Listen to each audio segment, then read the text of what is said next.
I think the word charisma. Do you know the name of the president of Switzerland? I don't. That's a good sign.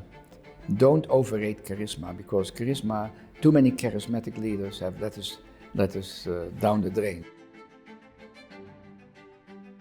Leaders need to be a little bit bombastic, and they need to be a little bit egocentric, and they need to find their inner Leo, for example. And I think trying to suppress these creatures and telling them that it's not cool to be that little bit more pushy is wrong. I really think you have to embrace the pushy ones as well as everybody else. One aspect of leadership that's overrated is the idea of knowing it all, that you have your position because you know everything better than others in the organization. If you do, you've built the wrong kind of team. You want a team where they know what they are doing better. And then you're the leader that guides them, that's building the institutions and the platforms for making use of that knowledge and in a productive way.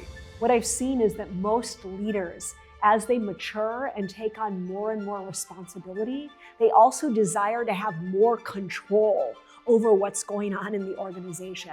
They therefore put in place more processes and more policies to make sure that they can actually drive everything that's going on in the company.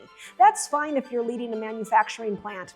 That's fine if you are working in a safety critical industry. But if you're going for a culture of innovation and agility, you need to let go of some of that control. You need to get really good employees in there and then dare to lead with context, not control. And to say things like, you know what, in this organization, we don't seek to please the boss, we seek to do what's right for the company.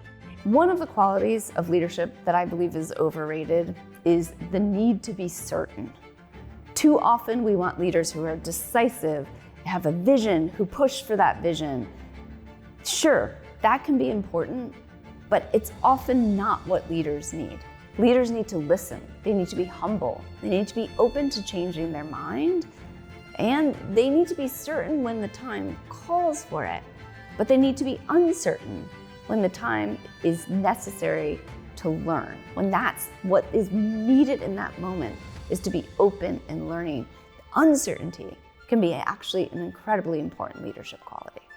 I've had the chance to interview and research and work with some of the best leaders on planet Earth, and systematically they tell me that at best, a little over 50% of the time, they make the right decisions. These are the best of the best leaders. And what's cool about that is they know they're going to be wrong almost half the time, which makes them more attentive and watchful and observant of the implications of the choices they're making. And because they're paying careful attention, they pivot faster when what they thought was the right choice was actually wrong. And they solve the situation.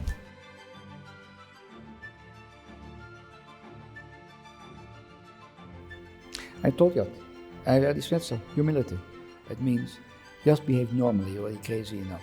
Too often when we want leaders who are confident, decisive, certain, but actually humility, the ability to admit that you don't know everything, that you're still learning, that people on your team, in your organization, in your network actually have something to teach you, is such an important leadership quality because it allows you to continue to grow and it allows you to continue to help your organization and your team to grow. As today's world is changing, we need to move away from thinking of our organizations as families and start thinking of them as Olympic teams. Now, in an Olympic team, your role as a leader is to get a really good person in each spot, the right skills, the right attitude, the right collaboration, and then foster excellent teamwork. But it's also your job to make sure on an ongoing basis that you're always looking carefully to see, is this still the right person for the right spot? And if you can get that right, if you can get the right person in each spot, and then get maybe a little candid feedback going, now you're able to give your employees a lot of freedom, and you'll see a lot more initiative taking in the organization. I think the most important quality for a leader, whether in business or any kind of organization, in politics, is to have a vision of the future that and has the capacity to talk about it in such vivid, real terms that it focuses minds and it also energizes the team, and so that they're happy to go through all the troubles, all the failures. I think you've got to make people feel good about themselves. So maybe one of the hidden gems of leadership is empathy. Not just to listen to others, but to actually be concerned about others. Because listening you can do as a very passive idea. But actually say, you know what, that's a good idea. Come on, you've got it in you. Just dig a little bit deeper. So it's a combination of empathy and a little bit of pushing forward. I think that's probably underrated. A bit of a hidden gem for leadership comes from insight from a Thai monk named Thich Nhat Hanh, where he says, people must truly care for other people in such a way that the other people feel free. And if everyone does that, we have the freedom to be able to create incredible futures together.